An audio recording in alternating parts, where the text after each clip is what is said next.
Muy buenos días. Cerramos nuestra semana informativa hoy viernes 6 de octubre, una semana marcada pues por una serie de temas bien importantes que hemos reseñado y hemos ofrecido los detalles acá en esta primera emisión del noticiero de Televen y en el resto de las emisiones. Muy amables por acompañarnos y también agradecidos por ese vínculo diario que establecen a través de las alternativas que tenemos en las redes sociales para todos ustedes. Primordialmente la red social X, antes denominada Twitter. Bueno, esta semana que está culminando tiene una intensidad de noticias que comenzaremos a describir y a presentarles a todos ustedes de inmediato. Bien interesante porque esto va a traer pues repercusiones sin duda alguna. Comencemos con un tema que surge de una rueda de prensa que ofrecía ayer en horas de la noche el fiscal general de la República. Expliquemos algunos detalles posteriormente. En titulares y en el desarrollo mismo de la primera emisión del noticiero de Televen tendremos otros aspectos vinculados a este tema. Bueno, se trata de la solicitud de aprehensión, orden de captura, como se llama genéricamente, sobre la figura política de Juan Guaidó, hoy día exilado en los Estados Unidos, a donde se marchó pues hace ya algún tiempo. Posteriormente su familia lo hizo. Bueno, sobre la sospecha o presunción que sería detenido para responder por una serie de imputaciones que el Ministerio Público le tenía. Bueno, se marchó Guaidó, la historia más o menos se conoce, en fin, ofrece con frecuencia declaraciones desde los Estados Unidos, pero en esta oportunidad, a propósito de una decisión de la Corte de Delaware en el estado de Nueva York, donde se evaluaba bueno, el tema de Citgo, la utilización de recursos bajo la figura del llamado interinato y todo ello, y concluyó que de alguna forma se habían utilizado recursos para beneficio propio y para mantener pues la figura del interinato que el gobierno llama el interinato de la ficción, en el gobierno venezolano, digo. Bueno, lo cierto es que surgió esta decisión de la Corte y afincándose en ella al margen del acopio pues, de informaciones y supuestas o presuntas pruebas que tenía el Ministerio Público, se anuncia esta decisión anoche, donde además se nombran a tres fiscales para que trabajen y soliciten trabajen ante Interpol y soliciten la alerta roja para la captura de Juan Guaidó, bueno, y que sea posteriormente extraditado. No es un proceso fácil, es un proceso complejo y ver también en qué condición está Guaidó en su exilio en los Estados Unidos. Algunos dicen, bueno, eso no es tan fácil y parece poco probable, pero bueno, ya se ve, es una gestión que se inicia y la anuncia. La Fiscalía hizo una serie de acusaciones contra Guaidó de legitimación de capitales, de traición a la patria, de apropiación indebida. En fin, es una larga lista de señalamientos que hizo ayer William Saab, el fiscal general de la República.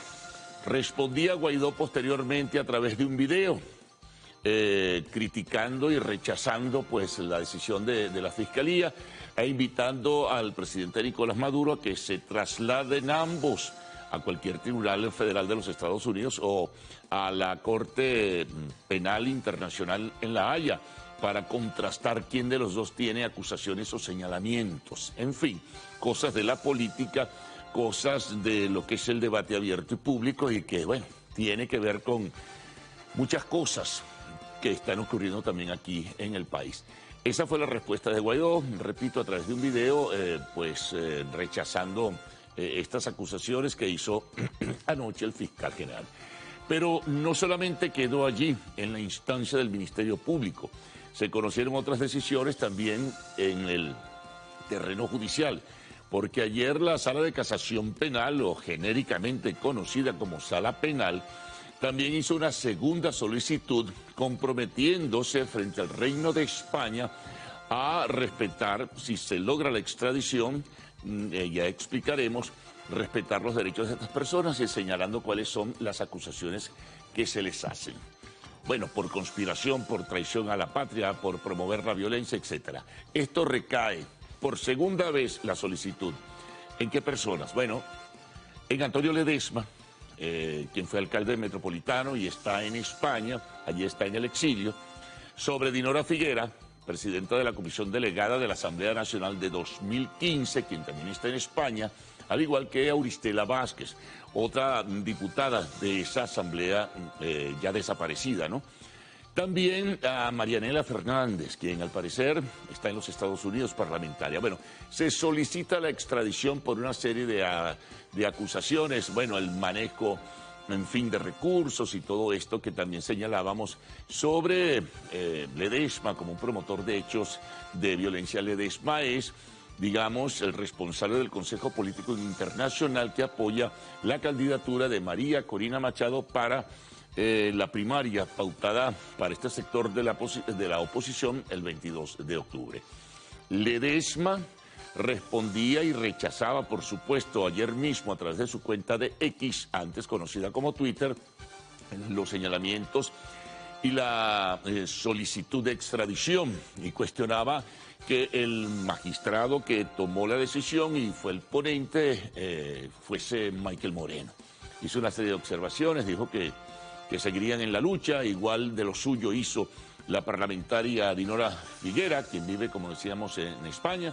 Y bueno, ya se verá, es un proceso que se inicia, quedará en manos de las autoridades españolas que ya habían rechazado en una anterior oportunidad esa solicitud de extradición, quedará en manos de las autoridades españolas evaluar si tiene asideros, si tiene fortaleza, si tiene raigambre las acusaciones, y entonces se va a examinar si autoriza una extradición de Ledesma, de Dinora Figuera y de Auristela Vázquez.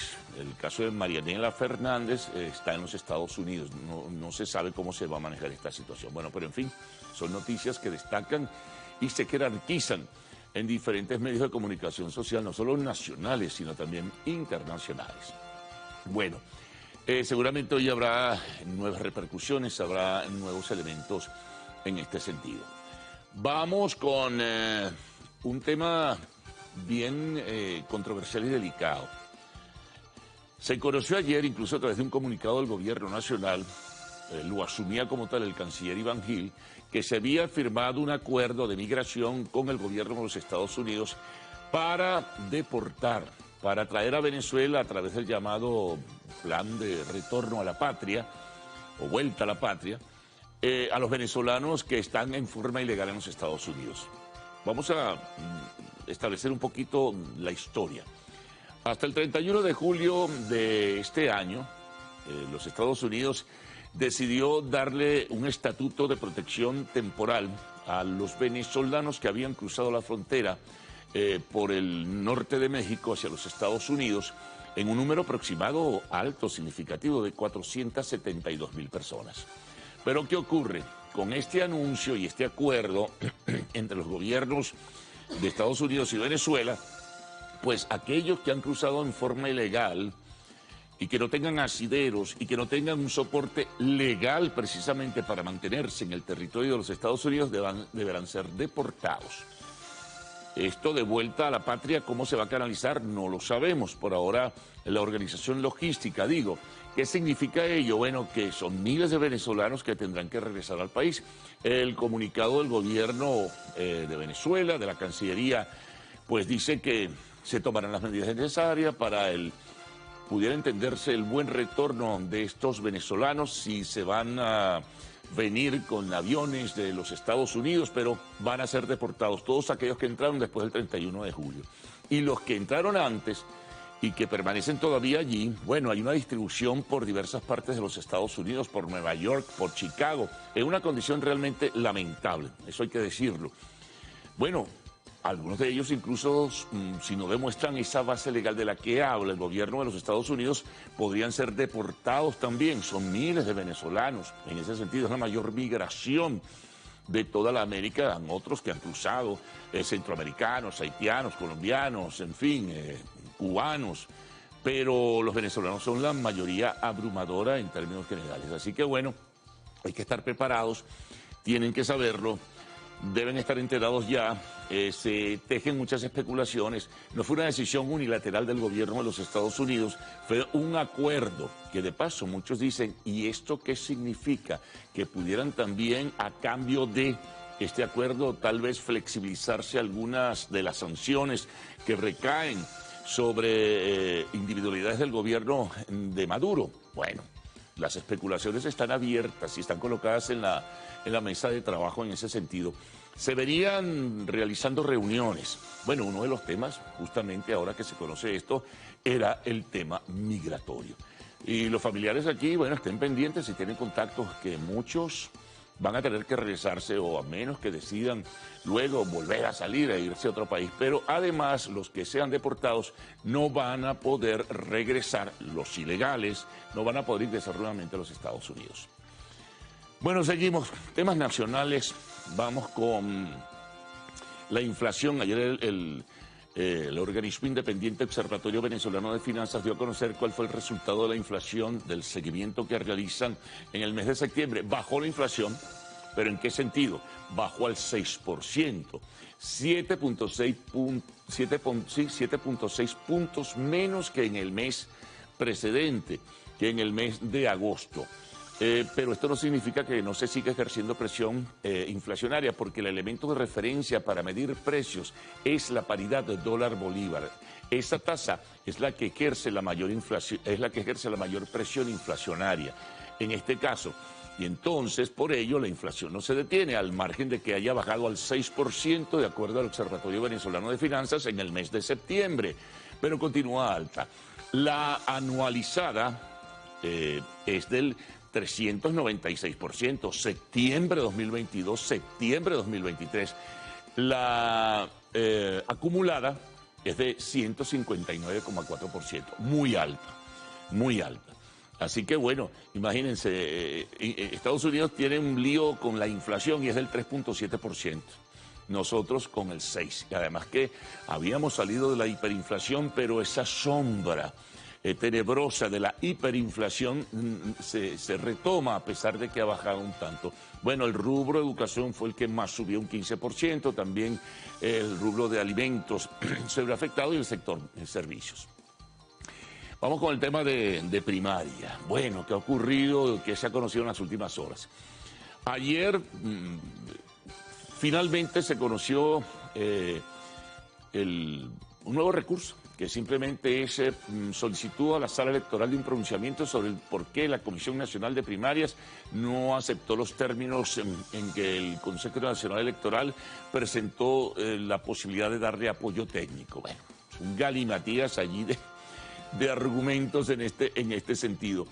Lo cierto es que este señor Luis Ratti, que ha sido perseverante en hacer señalamientos contra la primaria, que dice ser candidato presidencial independiente, pues colocó un nuevo recurso que se suman a dos amparos anteriores que había llevado al Tribunal Supremo de Justicia. Ese es un nuevo episodio sobre ello. Siempre está latente pues la expectativa de si pudiera surgir alguna decisión del TCJ que perturbara la realización de la primaria para el 22 de octubre.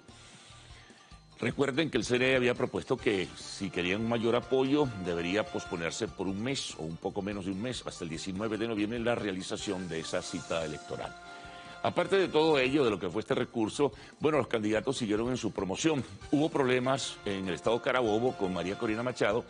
Se le impidió el tránsito, creo que es, no sé si en la población de Mariara. Lo cierto es que su objetivo era llegar a Valencia. Entonces hubo acusaciones hacia la Guardia Nacional, acusaciones a grupos que que la impugnan, o grupos que la rechazan, en fin, vinculados presuntamente al gobierno. Lo cierto es que, al final pudo evitar todos los obstáculos y llegó a la capital del estado Carabobo. Hubo problemas en ese sentido. Bueno, y pendientes de lo que es la organización como tal. Nos vamos a los temas internacionales. Dos noticias realmente lamentables.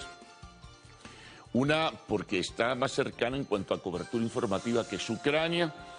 Un ataque o un bombardeo de Rusia en la región de Kharkov mató a 51 personas. Triste, ¿no? Esta horrible y repugnante guerra. 51 personas con varios heridos, entre ellos un niño. Estaban reunidos en una cafetería en esta región, realizando un homenaje a una persona que había fallecido, un vecino, y llegó pues este bombardeo ruso que acabó con la vida. Fue acusado de terrorista el gobierno de Putin. Naciones Unidas se pronunció repudiando este ataque brutal y la muerte de civiles en ese sentido. Hubo también algunos heridos. En Siria, mucho más lejos, sin embargo, se conoció que un ataque de drones, al parecer realizado por grupos terroristas, acabó con la vida de 110 personas en un acto en la academia militar en Siria, en una región de Siria. 110, probablemente la mayoría cadetes, ¿no? Que fueron atacados en ese sentido. Otra información importante, nos retornamos al tema migratorio, la reunión de autoridades de los Estados Unidos en México, el secretario de Estado, el secretario de Seguridad Interna Alejandro Mayorkas, el tema del muro. Dicen estos voceros del gobierno de Biden que no es la voluntad de ellos continuar, sino que hay un presupuesto que se aprobó en tiempos de Donald Trump y que entonces ese muro no pueden hacer más nada sino continuar porque los recursos están allí, aun cuando estén en desacuerdo, porque esto no resuelve el problema de la migración. Sin embargo, se va a extender ese muro sobre el río Bravo, una región donde generalmente cruzan muchísimos y han cruzado miles de migrantes en ese sentido. Otra información, nos vamos al Perú. Anuncian las autoridades policiales de ese país la captura de 31 integrantes del Tren de Aragua y sus cómplices. La mano del Tren de Aragua ha llegado desde hace tiempo, como bien se sabe, a varios países de América Latina. En este sentido, pues se anuncia la captura de 31 personas. Uno evitó y se lanzó desde un cuarto piso, está en malas condiciones, uno de los integrantes del Tren de Aragua, el número de 31. Y subimos un poco más hacia Colombia, donde se conoce que el Tribunal Superior de Bogotá, o Corte Superior de Bogotá, ha decidido la apertura de un juicio que tenía hace tiempo desarrollándose, pero que nunca había, no el juicio, sino la investigación como tal. Un juicio en contra del expresidente Álvaro Uribe. Así que bueno, esto va a traer cola. Ya respondió desde Cartagena de Indias, donde se encontraba. Bueno, que no hay ninguna prueba realmente seria, contundente, para que se le abriera este juicio por un caso que fue incoado por un parlamentario, Iván Cepeda, un parlamentario de la izquierda, hace ya bastante tiempo en este sentido. Esto tiene que ver con testigos, en fin, fraude procesal, etcétera, etcétera. Luego se conocerán detalles. Bueno, los deportes. Vamos a decirles que mañana se inicia formalmente la postemporada con los 8 equipos clasificados. Ya se resolvió el tema de los comodines. Mañana, 7 de octubre, se inicia. Y bueno, sobre fútbol, reclama Chile el por qué no está incluido dentro de los países o dentro de las naciones que la FIFA determinó que van a tener partidos inaugurales para el Mundial 2030, que si bien se va a realizar fundamentalmente en España, en Portugal y Marruecos, Argentina, Uruguay y Paraguay van a tener partidos inaugurales. Chile reclama severamente y es una causa que ha tomado hasta el propio presidente Gabriel Boric.